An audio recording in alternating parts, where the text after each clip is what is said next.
নমস্কার, আমার নাম সৃজনী বিশ্বাস। আজ রবীন্দ্রনাথ ঠাকুরের জন্মদিন, তাই আমি একটি কবিতা বলবো রবীন্দ্রনাথ ঠাকুরের লেখা। তার নাম হলো নৌকা যাত্রা। রবীন্দ্রনাথ ঠাকুর।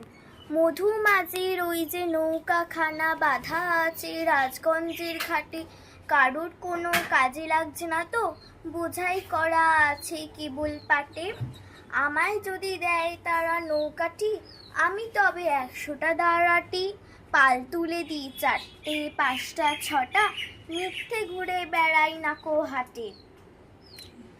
আমি কেবল যাব একটিবার 7 সমুদ্র 13 নদীর পার। তখন তুমি কেঁদো না মা যেন, বসে বসে একলা ঘরের কোণে। আমি তো মা যাচ্ছি না কো চলে, রামের মতো 14 বছর বনে। আমি যাব রাজপুত্র হয়ে, নৌকা ভরা